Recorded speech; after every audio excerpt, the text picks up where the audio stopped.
کہ اعمال بھی کیے، آج ضرورت کے وقت کچھ کام بھی نہ آئے۔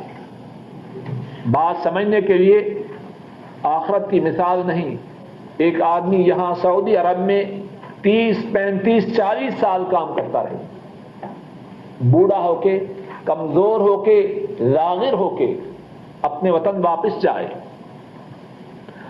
اور یہاں اقامت کے دوران جو کمایا برباد کر دیا، اب کچھ اپنے ساتھ باقی نہ ہو، اور یہاں اس کی اچھی بڑی تنخواہ بھی تھی، کتنی حسرت ہوگی اس کو۔ ایک غربت و افلاس کا دکھ، بھوک کا دکھ، ننگ کا دکھ، اور اس سے بڑا دکھ یہ ہوگا کہ میں نے اتنے سال محنت کی پھر سب کچھ برباد کر دیا۔ کچھ بات سمجھ میں آ رہی ہے کہ نہیں؟ یہ مشرک، ان کی عجب کیفیت ہوگی، جو کچھ نیکیاں کی بھی تھی، شرک نے ان کو بھی برباد کر دیا۔ اور اس بات کو قرآن کریم میں ایک اور مقام پر بڑے واضح انداز میں بیان کیا گیا ہے۔ سورہ الزمر صفحہ نمبر 465، 465 نکالیے۔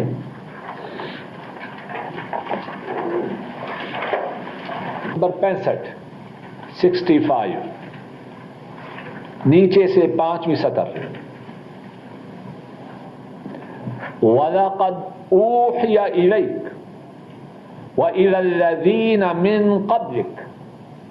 ساتھیوں سے درخواست کروں گا اپنے ساتھ پینسل اور کاپی لے آیا کریں، کم از کم یہ جو آیات کریمہ کے نمبر ہیں یہ لکھ لیا کیجئے، اور گھر جا کے خود ترجمہ والا قرآن کریم نکال کر ان کو کم از کم ایک دفعہ دیکھ لیجئے، اور اپنے گھر والوں کو بھی بتلا دیجئے، اللہ کرے اس میں بہت زیادہ فائدہ ہوگا۔ وَلَقَدْ أُوحِيَ إِلَيْكَ وَإِلَى الَّذِينَ مِن قَبْلِكَ، اور البتہ تحقیق، ذرا آیت کریمہ پر خوب توجہ کیجیے۔ وَلَقَدْ، اور البتہ تحقیق، عربی زبان میں یہ جو لام ہے اس کو لام تاکید کہتے ہیں، بات میں زور پیدا کرنے کے لیے۔ قد، یہ بھی تحقیق کے لیے، جس طرح آپ اردو میں کہتے ہیں بے شک، بلا شک و شبہ، یا انگریزی میں کہتے ہیں انڈیڈ۔ اور بات میں تاکید کون کر رہا ہے؟ اللہ۔ وہ بغیر تاکید کے بھی بات فرمائیں تو کیا ان کی بات میں کوئی شک و شبہ ہے؟ وَمَنْ أَصْدَقُ مِنَ اللَّهِ قِيلًا، اللہ سے سچا بات میں کون ہے؟ وَمَنْ أَصْدَقُ مِنَ اللَّهِ حَدِيثًا، اللہ سے سچا بول میں کون ہے؟ وَلَقَدْ، اور البتہ تحقیق، اوحی الیک، وحی کی گئی آپ کی طرف۔ کون ہے مخاطب؟ امام الانبیاء، سید الکونین، رحمت دو عالم، حبیب رب العالمین، اکرم الاولین والآخرین علی اللہ، حضرت محمد صلی اللہ علیہ وسلم۔ اور البتہ تحقیق وحی کی گئی آپ کی طرف، وَإِلَى الَّذِينَ مِن قَبْلِكَ، اور وحی کی گئی ان کی طرف جو آپ سے پہلے تھے۔ کون سے آپ سے پہلے؟ انبیاء، رسول۔ اللہ کرے کہ بات اچھی طرح سمجھ میں آ جائے، غور کیجئے، پھر بات کو ابتدا سے دہراتا ہوں۔ لا قد، ولا قد، البتہ تحقیق، پھر اس کے بعد جو بات ذکر ہوگی وہ کیا ہے؟ اس بات کی وحی کی گئی امام الانبیاء صلی اللہ علیہ وسلم کی طرف، اور اس بات کی وحی کی گئی آپ سے پہلے انبیاء اور رسولوں کی طرف۔ اب ذرا غور کر لیجئے، وہ بات اہم ہوگی یا ایسے ہی ہوگی؟ نارمل ہوگی یا اب نارمل ہوگی؟ انتہائی اہم ہوگی۔ جس بات کی وحی سب انبیاء کی طرف آ رہی ہے وہ کیا بات ہے؟ لَإِنْ أَشْرَكْتَ لَيَحْبَطَنَّ عَمَلُكَ وَلَتَكُونَنَّ مِنَ الْخَاسِرِينَ، البتہ اگر تو نے شرک کیا، لَا يَحْبَطَنَّ عَمَلُكَ، لام پھر لام تاکید، اور نون جو آخر میں ہے عربی میں اس کو کہتے ہیں بانون ثقیلہ، بات میں انتہائی تاکید ہے۔ البتہ اگر تو نے شرک کیا تو ضرور تیرے عمل ضائع ہو جائے۔ کس کے عمل ضائع ہو جائے؟ اللہ کی ساری مخلوق میں کسی کے ان ایسے اعمال ہیں، ساری امت کے اعمال ایک طرف اور امام الانبیاء صلی اللہ علیہ وسلم کے اعمال ایک طرف، ساری امت کی نیکیاں مل کر ان کی نیکیوں کے مقابلہ میں کوئی حیثیت نہیں رکھتی۔ کچھ بات سمجھ میں آ رہی ہے کہ نہیں؟ بڑی موٹی سی بات ہے۔ نیکی کی دعوت دینے والا جتنے اس کی دعوت پر لبیک کہیں، نیکی کی دعوت دینے والے کو ان تمام کی نیکیوں کے برابر ثواب ملتا ہے۔ جتنا امت میں ایمان و اسلام ہے، نیکیاں ہیں، اللہ کے فضل و کرم سے یہ نور کی کرنیں کہاں سے پھوٹی؟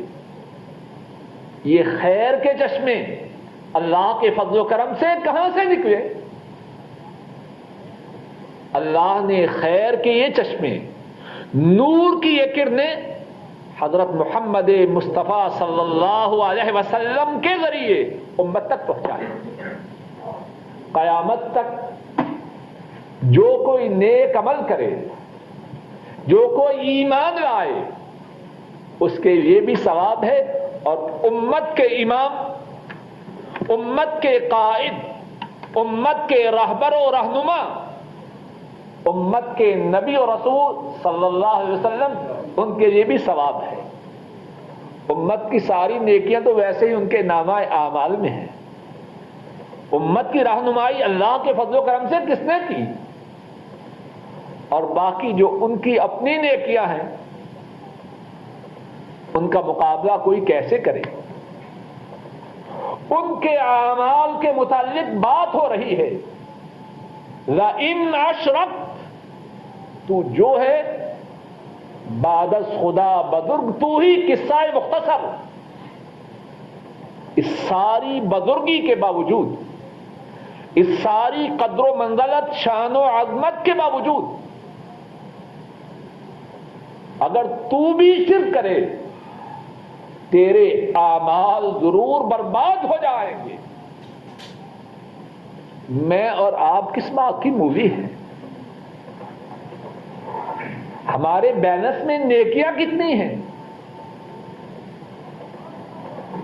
وَلَتَكُونَنَّ مِنَ الْخَاسِرِينَ، اور البتہ تو ضرور ہو جائے گا خسارہ پانے والوں میں سے۔ کتنا بیلنس ہے ہماری نیکیوں کا کہ شرک بھی کریں اور کچھ باقی رہ جائے۔ اور یہ بات بھی سمجھ لیجئے، اللہ کے انبیاء معصوم ہوتے ہیں، اللہ کے فضل و کرم سے گناہوں سے پاک ہوتے ہیں، اور امام الانبیاء وہ تو اللہ کی ساری مخلوق میں سب سے اعلیٰ ہے۔ ان ایسا نہ کسی کے ہاں تقویٰ ہے، نہ کسی کے ہاں خشیت الہی ہے، نہ ورع ہے، نہ زہد ہے، نہ عمل ہے، نہ ریاضت ہے، نہ عبادت ہے۔ ان کے لیے یہ خطاب ہے۔ اگر ان سے یہ بات کہی جا رہی ہے اور وہ معصوم ہے اللہ کے فضل و کرم سے، کیا سمجھایا جا رہا ہے؟ کوئی اپنی تھوڑی بہت نیکی کی پونجی پہ فخر نہ کرے، اترا نہ جائے، شرک کے قریب نہ پھٹکے۔ ایسا نہ ہو کہ جو معمولی سی نیکیاں ہیں وہ برباد ہو جائیں۔ بات سمجھانے کے لیے، اگر شرک ان کے اعمال کو برباد کر سکتا ہے اور کوئی کون ہے؟ کتنا سنگین معاملہ ہے شرک کا. اور ہمارے کتنے ساتھی ہیں شرک کے خلاف بات کی جائے چھوڑو جی یہ بات اختلافی ہے. شرک کے خلاف بات ہو مقصود کسی کو نقصان پہنچانا نہیں بلکہ اس کو اللہ کے عذاب سے بچانا مقصود ہے. اس کے پاس جو تھوڑی بہت نیکیاں ہیں ان کی حفاظت مقصود ہے.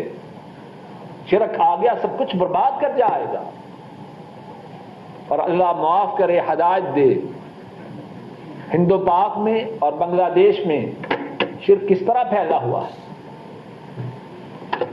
کتنے ہیں جنہوں نے دیکھا ہو کہ مٹی کی ڈھیری کے سامنے سجدے ہوتے ہیں بجائے قبلہ کے قبر کی طرف رخ کر کے سجدے ہوتے ہیں. قبروں پہ نظر و نیاز ہے. قبر والے سے دعا ہے. اور شرک کس کا نام ہے؟ اگر کوئی بات کرے یہ پکا وہابی گستاخ ہے. اللہ ہدایت دے. شرک کوئی معمولی گناہ نہیں. لئن اشرکت لَيَحْبَطَنَّ عَمَلُكَ وَلَتَكُونَنَّ مِنَ الْخَاسِرِينَ. اگر تو نے شرک کیا تیرے عمل ضرور برباد ہو جائیں گے اور تو خسارہ پانے والوں میں سے ہو جائیں گا. اور بات یہیں بس نہ ہوئی. فرمایا بَلِ اللَّهَ فَاعْبُدْ, بلکہ اللہ ہی کی عبادت کرو. یہاں بات کو پھر سمجھ لیجیے.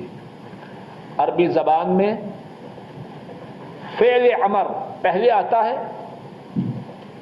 اور مفعول بعد میں آتا ہے. یا سادہ لفظوں میں عام جملہ یہ ہوتا ہے فاعبد اللہ, اللہ کی عبادت کرو. اور عربی زبان میں قاعدہ ہے کہ جس کو پہلے آنا ہے اگر اس کو بعد میں لائیں اور جس کو بعد میں لانا ہے اس کو پہلے لائیں تو بات میں حصر پیدا ہوتا ہے. اور حصر سے کیا مقصد ہے؟ بل اللہ فاعبد, اور ایک ہے فاعبد اللہ. فاعبد اللہ کا مقصد ہے اللہ کی عبادت کرو. کسی اور کی کرنی ہے یا نہیں کرنی اس کے متعلق کچھ ذکر نہیں. لیکن جب یہ فرمایا بل اللہ فاعبد, اس میں دو معنی ہیں. اللہ کی عبادت کرو اور اللہ کے سوا کسی اور کی عبادت نہ کرو. بل اللہ فاعبد, بلکہ اللہ ہی کی عبادت کرو. جس طرح سورہ الفاتحہ میں ہے ایاک نعبد, یہ معنی نہیں کہ ہم تیری عبادت کرتے ہیں, معنی ہے تیری ہی عبادت کرتے ہیں. آیت کریمہ کے اس حصہ میں دو معنی ہیں. اے اللہ تیری عبادت کرتے ہیں اور تیرے سوا کسی اور کی عبادت نہیں کرتے. بات سمجھ میں آ رہی ہے کہ نہیں؟ کیوں سعادت صاحب؟ بل اللہ فاعبد, بلکہ اللہ ہی کی بندگی کر. اپنا دستگیر, اپنا مشکل کشا, اپنا مسجود و معبود ایک اللہ ہی کو بنا. وَقُم مِّنَ الشَّاكِرِينَ, اور ہو جا شکر گزاروں میں سے. اپنے سبق کی طرف پھر آئیے. كَذَلِكَ يُرِيهِمُ اللَّهُ أَعْمَالَهُمْ حَسَرَاتٍ عَلَيْهِمْ, اسی طرح اللہ دکھلاتے ہیں ان کو ان کے اعمال وہ حسرت کا سبب ہیں ان کے لیے. اور اس کے بعد کیا فرمایا؟ وَمَا هُمْ بِخَارِجِينَ مِنَ النَّارِ, یہ اللہ کو چھوڑ کر دوسروں کے پیچھے چلنے والے یہ جہنم کی آگ سے کبھی بھی نہ نکلیں گے. کوئی یہ نہ سمجھ لے کہ یہ جو اعمال تھے جو ان کے لیے حسرت کا سبب بنے شاید فرسٹ ٹرم میں یہ ان کے فیل ہونے کا سبب تھے، کمپارٹمنٹ میں نکل جائیں گے. یہ نہیں ہے. مشرک کے لیے یہ کمپارٹمنٹ نہیں، مشرک کے لیے الدور الثانی نہیں، سپلیمنٹری نہیں. وما هم بخارجین من النار. یہ شرک کرنے والے اعمال برباد ہوئے اور ہمیشہ ہمیشہ کے لیے جہنم ان کا ٹھکانہ. ایک اور مقام پہ فرمایا کہ جس نے شرک کیا، کہا پر جنت تو حرام ہے، اب آگ سے نکلے تو کیسے نکلے. کتنا صفحہ؟ صفحہ نمبر 120، پیج نمبر 72 درمیان میں. انہ من یشرک باللہ فقد حرم اللہ علیہ الجنہ ومأواہ النار. مل گئی آج؟ انہ من یشرک باللہ فقد حرم اللہ علیہ الجنہ ومأواہ النار. بے شک یہاں بھی تاکید ہے، بے شک بات یہ ہے جس نے اللہ کے ساتھ شرک کیا، فقد حرم اللہ علیہ الجنہ،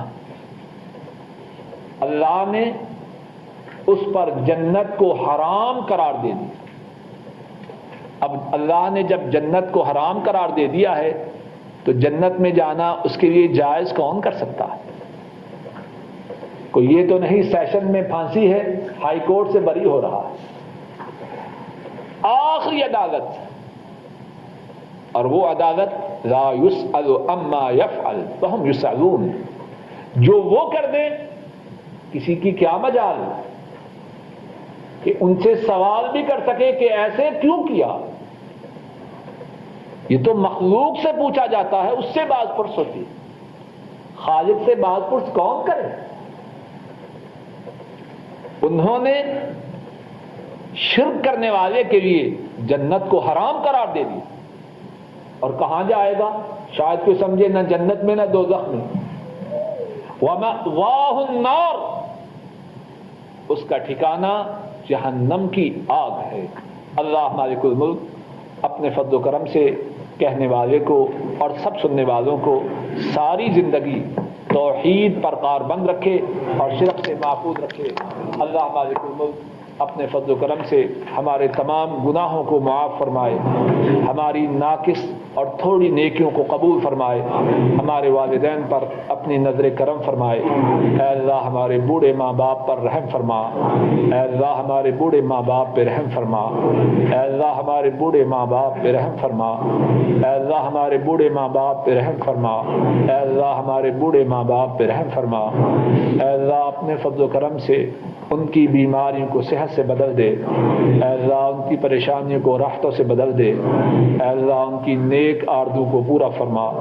اور اے اللہ جن کے ماں باپ فوت ہو چکے ہیں ان کے گناہوں کو معاف فرما، ان کے درجات کو بلند فرما اور ان کی قبروں کو جنت کی باغیچہ بنا. اے اللہ اپنے فضل و کرم سے ہمارے بہن بھائیوں پہ رحم فرما. اور اے اللہ ہمارے جو بہن بھائی فوت ہو چکے ہیں اے اللہ ان کے گناہوں کو معاف فرما، ان کے درجات کو بلند فرما، ان کی قبروں کو جنت کی باغیچہ بنا. اے اللہ ہمارے بیوی بچوں پہ رحم فرما. اے اللہ ہمارے بیوی بچوں پہ رحم فرما. اے اللہ ان کی پریشانیوں ان کی بیماریوں کو دور فرما، ان کی نیک حاجات کو پورا فرما. اے اللہ ہمارے گھروں میں دین کو جاری و ساری فرما. اے اللہ ہمارے گھروں میں اطمینان و سکون نازل فرما. اے اللہ ہمارے گھروں میں اطمینان و سکون نازل فرما. اے اللہ ہمارے گھروں سے شیطان کو اور شیطانی ساز و سامان کو نکال دے. اے اللہ ہمارے گھروں میں تم آپ کی رحمت کے فرشتے آئیں. اے اللہ ہمارے گھروں میں شیطان نہ آئیں. اے اللہ ہمارے گھروں میں آپ کی رحمت کے فرشتے آئیں، شیطان نہ آئیں. اے اللہ اپنے فضل و کرم سے ہم سب اپنے فضل و کرم سے حاضرین کی تمام پریشانیوں کو دور فرما، نیک حاجات کو پورا فرما. اے اللہ اپنی خصوصی رحمت سے اپنا محتاج بنا اور اپنے سوا تمام کائنات سے بے نیاز فرما۔ اے اللہ اپنی رحمت سے رزق حلال عطا فرما اور رزق حرام سے محفوظ فرما۔ اے اللہ کائنات کے تمام مظلوم مسلمانوں کی مدد فرما۔ اے اللہ فلسطین، کشمیر، افغانستان، ہندوستان، ایریٹریا، صومال، افریقہ، اے اللہ کائنات میں جہاں جہاں مسلمان ہیں اے اللہ ان کی مدد فرما اور مسلمانوں پہ ظلم و ستم کرنے والوں کو تباہ و برباد فرما۔ اے اللہ اپنے فضل و کرم سے ایمان پر زندہ رکھ اور ایمان پر خاتمہ فرما۔ اے اللہ قبر کے عذاب سے محفوظ رکھنا۔ اے اللہ اپنے فضل و کرم سے القیامت کے دن اپنے عرش عظیم کا سایہ نصیب فرمانا۔ نبی مکرم صلی اللہ علیہ وسلم کے حوض کوثر سے پانی ہمارے نصیب میں فرمانا۔ آپ کی شفاعت ہمیں عطا فرمانا اور جنت میں آپ کا پڑوس نصیب فرمانا۔ صلی اللہ تعالی علی خیر خلقہ وعلی آلہ واصحابہ واہل بیتہ واتباعہ الی یوم الدین۔